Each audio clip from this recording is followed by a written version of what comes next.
از مجموع 309 انشاءات بنیادشونده جشنی به مناسبت استقبال سزاوار از جشن 35 سالگی استقلالیت دولتی در نویای تیمورملک، بنیاد نوسازی راههای اتومبیلگرد محلی در محور هدفهای سازنده قرار دارد. زیرا برای وسعت بخشیدن دیگر بنیادکاری‌ها محض چنین راههای آباد و منفعل شده زمینه می‌گذارند. طبق معلومات تنها دوام 2 سال اخیر در نویا نزدیک 20 کیلومتر راههای اتومبیلگرد منفعل کرده شدند. موضع کانگورد یکی از گوشه‌های آباد و دوردست نویای تیمورملک که عین زمان با نامگذاری دو جماعت دهات حسین آباد و کانگور شناخته می شود، با عملی سازی اقدامات شایسته صاحبکاران در این حدود راههای محلی نوسازی گردیده ایستادند. بنیاد راههای اتومبیلگرد محلی با تشبث صاحبکار وطنی که در جماعت دهات حسین آباد حدود 5 جهه را می‌گذرد، اقدام خیرخانه و رسالت وطن‌دوستانه صاحبکاران را بازگویی می‌کند.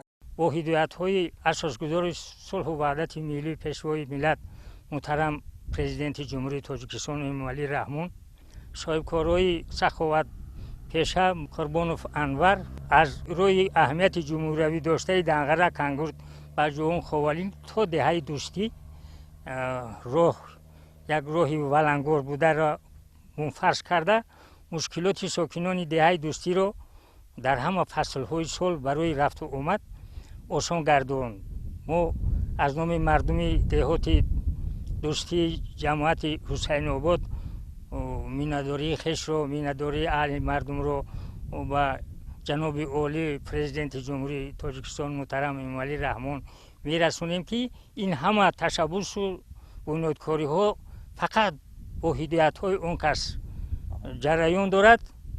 مردم مشکلات مردم در همه ساحه آسان گشته ایستاده است.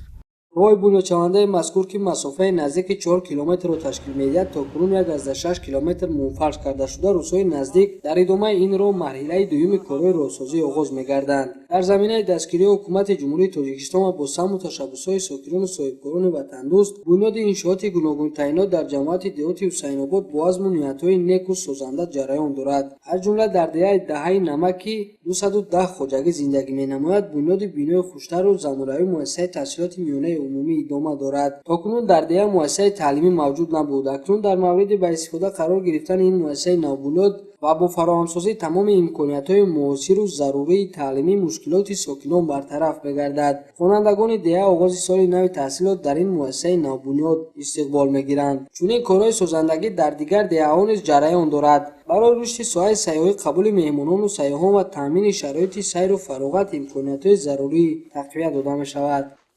طبق نقشه چهاربینی‌های جماعت دهات حسین آباد وابسته به جشن 35 سالگی استقلالیت دولتی جمهوری تاجیکستان در حدود جماعت دهات 39 تا ساختمان‌ها معین کرده شده است که عین زمان در حدود جماعت کارهای سازندگی، آبادانی، بنیادکاری طبق دستور سفارش‌های پیشوای معظم ملت پرزیدنت جمهوری تاجیکستان محترم امومعلی رحمان کارهای آبادانی و سازندگی با مرام رفته ایستاده است. ما مسئولین جماعت کوشش به خرج می‌دهیم که جشن 35 سالگی استقلال دولتی جمهوری تاجیکستان را سزاوار استقبال نماییم.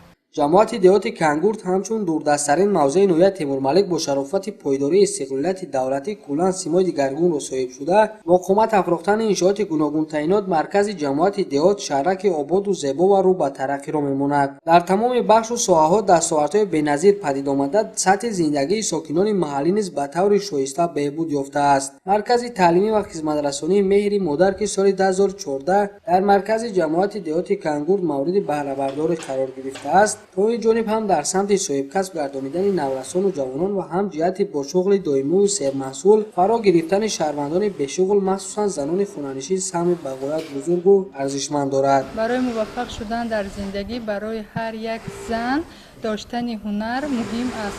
ما جوان دختران شاد از آن هستیم که در دهه ما چنین مرکزها گشاده شده است و ما هنرهای دوزندگی را از خود کرده صاحب کار شدیم. برای تشکیل کردن چنین کارخانه‌ها مینداری خودمان را به پیشوای معظم ملت میرسونیم.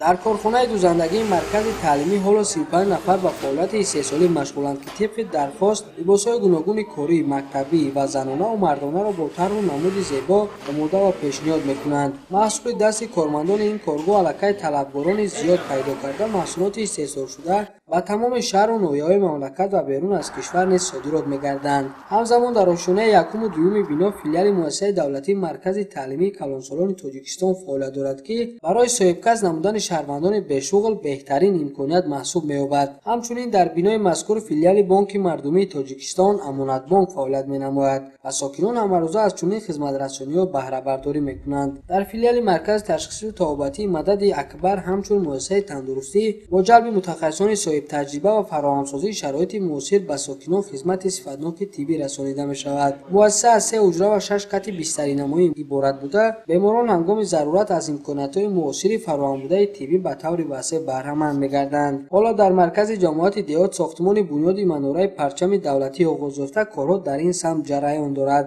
бунёди биноҳои баландушонаи истиқоматӣ, муассисаҳои гуногуни соҳаи маорифу тандурустӣ, фарҳангу варзиш, корхонаҳои сесола, сабзу хӯрамгардонӣ, шафати биноҳо, кӯчаву маҳаллаҳо ва дигар тадбирҳои ободонӣ ба истиқболи ҷашни 35-солагии истиқлоли давлатӣ равона гардиданд. Шариф Мусаффарзода аз Зулои Саид барои барномаи ахбор аз ноҳияи Теймурмалик.